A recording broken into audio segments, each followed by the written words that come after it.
It's time to talk TFC. Michael Singh joins me, the expert, Sarah Pararia with you as well. And a lot going on at TFC this week, Mikey. Big news, first of all, is that Victor Vazquez is back at BMO Field. Yeah, we kind of glossed over it when we did our chat on Monday because there were so many other things going on. But it was great to see Victor Vazquez make his return to BMO Field in a TFC shirt. It was the first time in a TFC shirt that he stepped back onto the BMO Field pitch since 2018. And we know just how unbelievable his story was for this club. And I got the chance to speak to Victor Vazquez just one-on-one yesterday, and I asked him about that moment, what it felt like to step back onto the pitch for the first time in a couple of years. And here's what he had to say. Yeah, it was happiness, the same, yes, happy to be back, happy to feel again the supporters, the feeling from the people from Toronto. As I said, we had amazing time here, and for me to be again on this pitch, on this environment with all the people around was like very special moment of my career. Even when you are like 36 years old, it's always something that you're gonna take forever with you, because we had so many good memories here in the past. And yeah, it was a good time. It was a good time. We couldn't make the result we wanted. At the end, it's not the best feeling, But yeah, it's always good to be back where you feel that you are at home, So nice. And do you know, you're obviously a really big Barcelona fan. I know you haven't dove into TFC as much. Do you know the story of Victor Vazquez? Do you know about him? Yeah, he used to play in Barcelona. So he used to play at Barcelona, but more so than that, when he was coming up through the Barcelona Academy there, it was a golden generation, right? You had Cesc Fabregas coming through, you had Lionel Messi, you had Busquets, you had Piqué, Iniesta, Xavi.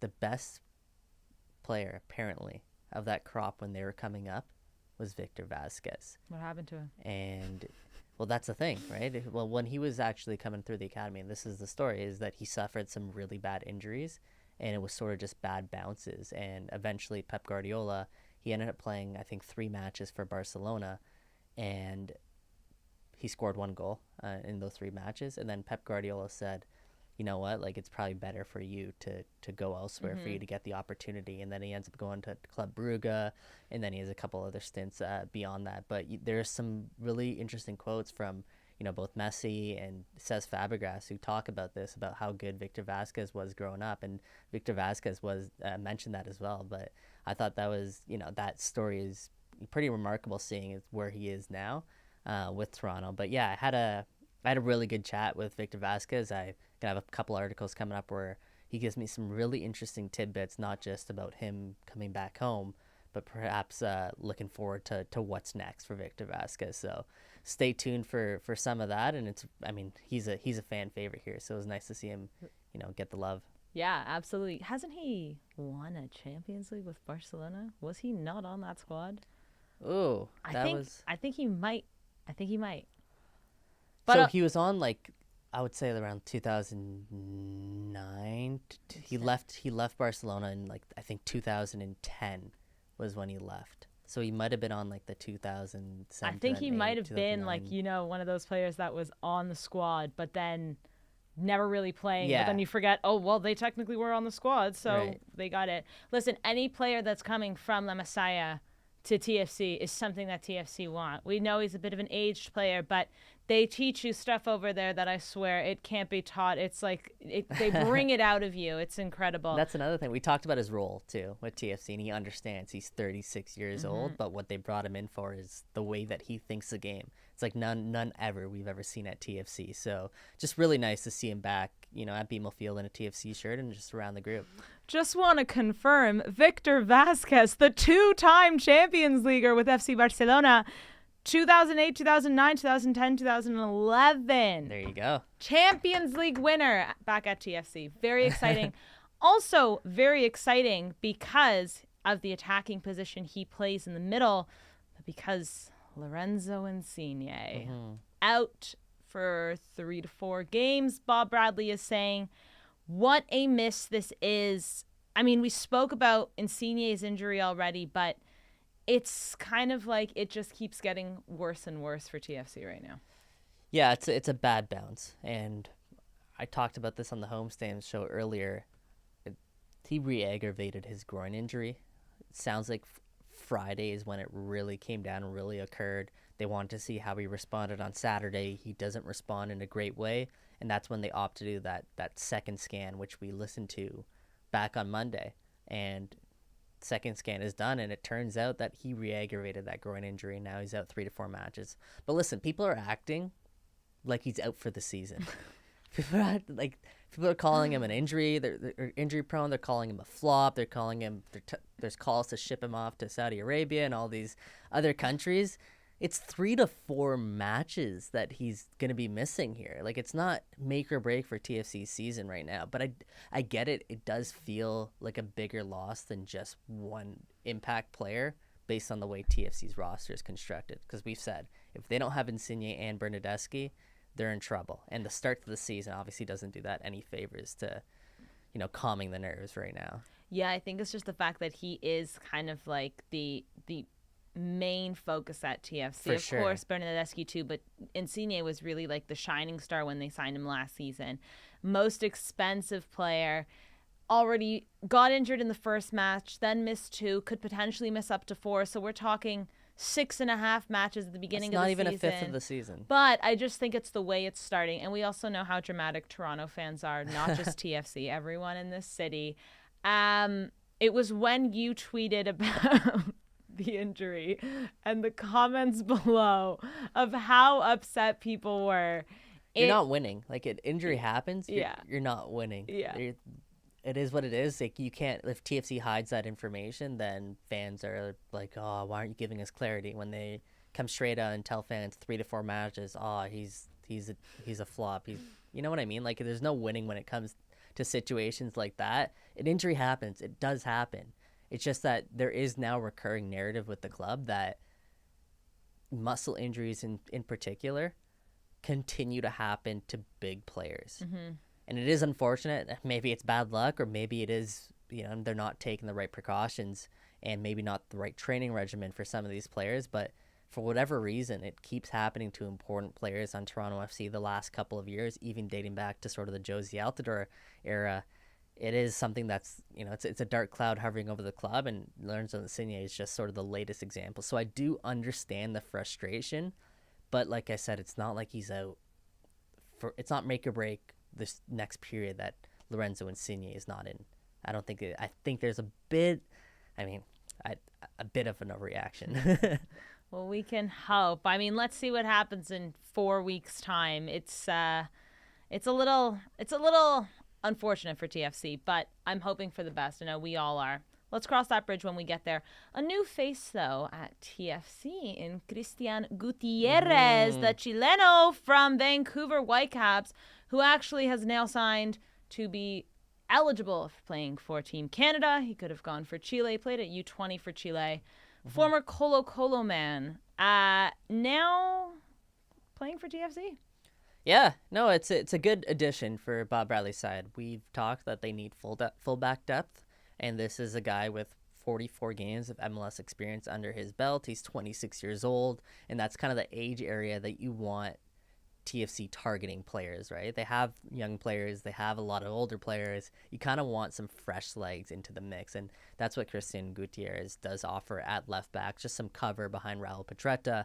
You're right, he got called up by the men's national team and never featured for the national team, but he was part of the squad when they clinched their World Cup berth. Yeah, okay, yeah. Against Jamaica back in March. So, he is on the radar, but he's fallen off of that because of what's happened at Vancouver. And a lot of people are asking, why did Vancouver waive this guy? Well, apparently him and Vanni Sartini kind of got into it a little bit last year, to the point where he was essentially sent to Vancouver Whitecaps FC2. So their second team. He was kind of banished from the first team squad. So maybe there's a little bit of, I don't know the details of it. Maybe this is Vanni Sartini. We know, from the outside looking in, I don't know if Vanni Sartini is the easiest manager to work with, but maybe there's some issues on the player side as well. Maybe he does, need to be reeled back in a little bit. So that's going to be interesting to see him brought into a Toronto dressing room now where he's probably not going to be a starter. Is he okay backing up a guy like Raul Petretta? They have some big personalities in that Toronto dressing room. Maybe that's the right environment for him. So that's the hope. TFC bring him in, relatively cheap deal, provide some cover, and at 26 years old, even though he is in the last year of his contract, it is still a younger player that, it's a good pickup. Yeah, when we know those big kind of, oh my God, personalities. I just lost my train of thought. Yeah. Those personalities in the TFC training. Oh my gosh, I can't even speak right now. In the TFC dressing room, what I'm mentioning is the Bernardeschi and Insigne kind of squabbles we heard about last year. So yeah, maybe it is good. And I feel like Bob Bradley's the kind of coach that will not tolerate any of that nonsense. He seems to be That's the thing, right? Very much like very different coaching style. Yeah, so it could be really good. And yeah, like you said, good. So Petretta is still going to be the starter, is what you're saying, and he'll kind of be that reinforcement. Just some cover, right? They needed that because you see last game when Petretta goes down, it's Kobe Franklin coming in for his second appearance ever in Major League Soccer at 19, 20 years old. That's a tough ask. Well, we'll see. It's definitely good to have some cover, bring in some Chilean flair for sure. Finally, let's talk about some interesting and kind of funny news. Michael Bradley last week talking about the home jerseys for TFC this season, Mikey. Yeah, I mean, don't hear it from me. Let's hear it from Michael Bradley. Let's hear what he had to say. The jersey itself, I like a lot. I don't like that it's our home kit. For me, our home kit should be all red. I think when I think of Toronto FC, when I think of a home kit and walking out onto the field down at BMO, I think we should be wearing all red. So that's a personal feeling of mine. Again, the design and the jersey itself, I actually think is very, very nice. I think people, when they see it on, will really like it. For me, in a perfect world, it'd be our second kit, and you'd have all red to wear at home. Just because, again, I think that if you look around the world and think about different teams, whether it's club teams or national teams, and you start to have you start to develop this identity. I think one of the identities of TFC is this idea of being Reds. Very honest from Michael Bradley. And you were saying kind of after that happened, there was a little bit of PR coverage with, who was it, Osorio coming out? And Bernardeschi. Listen, I understand that there are sponsors involved, and I understand that you shouldn't when there's a home opener. Was this the day of or the day before? Day before home Day opener. before the home opener. Debut the kids. I get it, but I also appreciate the fact that he is 100% right, and I think a lot of fans would too. What the hell is TFC doing wearing gray? Come on, This is. You have it there, yeah. You see the jersey there. I mean, it's not the ugliest kit. Oh, I think it's not great. I think it's something about the gray and the darker gray stripes as well. I'm not really sure. The design is not a good one. And listen, it happens with football jerseys. We've seen it through all different kinds of teams, nations. It definitely happens. But for me, I think they could have just gone way more simpler, just kept it red, kept it classic. Sometimes the simpler, the better. Yeah, but there is meaning behind it. Obviously, it's a fan-designed jersey. So they got a supporter, a day one supporter who is known to be in the community and to be really involved in the kit scene, to get his input and get him to design the jersey. And that's what Osorio and Bernardeschi were saying, why it is a special jersey, because you do have that connection with the fan base. So we can talk about the jersey itself, which, again, it's not my favorite jersey Toronto FC has ever worn, but there is that meaning behind it. And we know, especially in a particular section of TFC fans, Onyx was the color that TFC fans just wanted back ever since 2014 when they debuted their old Onyx jersey. And now it's kind of a in-between their 2017 MLS Cup winning kit and the Onyx jersey. So I get the idea, I get the vision, and I get the meaning behind it. The final pieces coming together, again, not my favorite, but focusing on sort of what Michael Bradley was saying, like, do you agree, like, the TFC kit should be all red to create and foster that culture, like a Barcelona kit, for example? That's exactly what I'm thinking. It has to be the Blaugrana home always. They change it a little bit, right? Yeah. Like whether it's tweaks.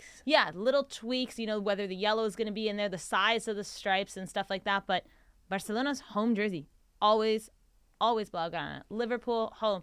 Manchester United, home. Right. Red. City, like it's the same.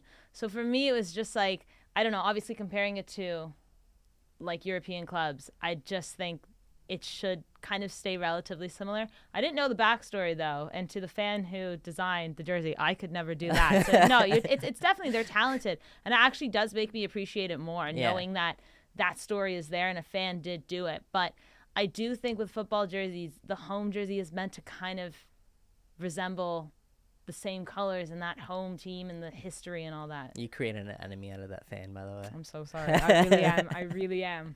I don't know. Am I wrong? Can you imagine if a Manchester United jersey, if they came out and it was like partially like green or something? No, and I have talked to others around the club, and the sentiment is sort of the same. Mm-hmm. They probably agree. A lot of people probably agree with what Michael Bradley was saying. It was really well received by the fan base. His exact words, which is strange because before in a home opener you can see that swing the other way. But a lot of people thought Michael Bradley was spot on by saying, even though it is a nice kit, TFC's jerseys should be all red to create and foster that culture. Yeah, I agree. Finally, guys, TFC take on Inter Miami this weekend, Saturday, 7:30 at BMO Field. They are home again.